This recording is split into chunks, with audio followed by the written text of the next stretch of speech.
What is up, boys and girls? Today I am proud to present to you the new League of Legends champion, Aurora, the Witch Between Worlds. Now you've probably got a lot of questions seeing this champion, like what role does she play? How broken is she? Am I a furry for thinking she's hot? And we're going to answer all of these questions in this video, so let's get into it. Aurora is a solo laner mage that jumps between the real world and the spirit world. Her passive is Spirit Abjuration. If she damages an enemy 3 times, she'll do bonus magic damage and exercise a spirit to her, entering spirit mode where she gets bonus movement speed and empowering her healing for 3 seconds. Her Q is this blast of cursed energy, dealing magic damage to enemies and marking them. When you recast the Q, you end the curse, drawing back the spirit energy and dealing magic damage to anyone it passes through.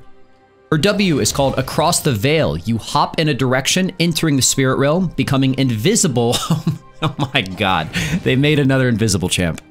Takedowns reset the cooldown of this ability and let you jump across the veil anytime an enemy dies. Oh, nice.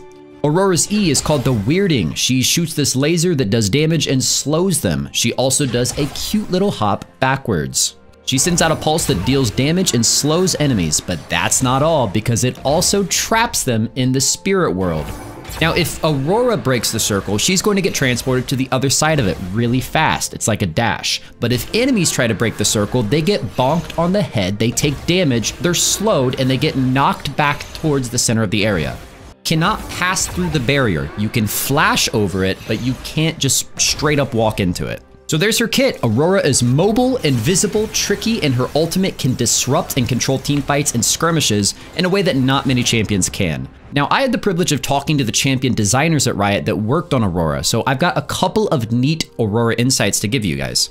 One is that you can hold the Q recast for a long, and you kind of want to, because the second time you cast Q, it's going to deal more damage based on their missing health. So the idea is that you use Q, pump some damage into them, and then you recast Q again in a combo finisher.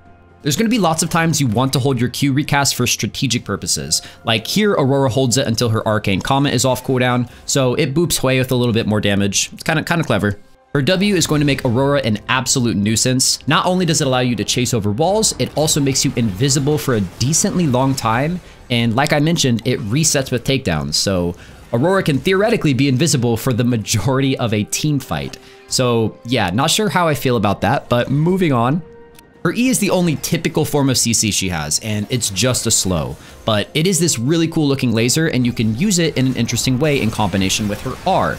So once you've got the enemy team trapped in her ultimate, she can use the jump backwards from her E to put herself out of the spirit world circle, which zips you to the other side of it. So I can see some really cool Aurora plays coming out of this, where you're like dodging stuff, you're slowing them, turning invisible, making the enemy tilt. It looks pretty fun, I'm not gonna lie.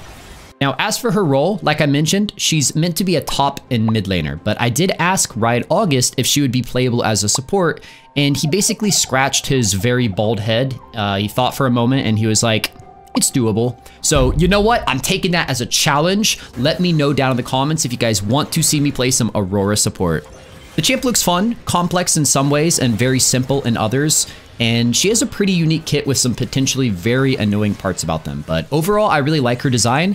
I like the bunny girl look, I like how bouncy she is, and how all of her abilities kind of let her hop around like a rabbit. Like, they really embrace the Vestian part of her design with her kit, which is cool. I think Aurora is going to be pretty skill-based. Like, if you're not good at Aurora, you're going to be useless. But another interesting thing they're doing is Aurora is on the spectrum.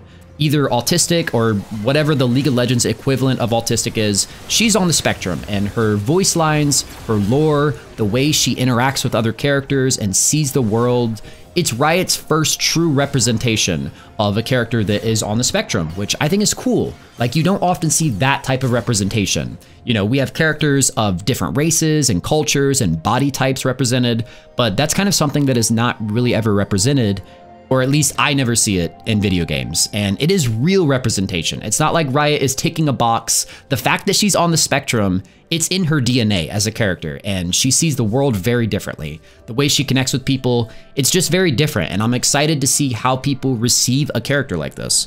But that is Aurora, the new character. I think she's a good mixture of concepts that we've seen before, kind of presented and remixed in a new way. She isn't breaking the rules of the game like characters like Viego or Akshan with his revive. She's also not like a super easy champion like Nefiri or Milio. She is right in the middle of the road, I think, which is good. Only time will tell if she's broken. All I know is that I've done some spirit searching myself, and I have come to the conclusion that you are not a furry if you think she's hot. Not a furry, guys. So thank you guys so much for watching the video, and be sure to be subscribed to this channel because I'm going to be dropping full Aurora gameplay videos as soon as she drops on the PvE. So yeah, I'll see you guys there, and one last time, a big thank you to Riot for giving me the exclusive sneak peek to give to you guys.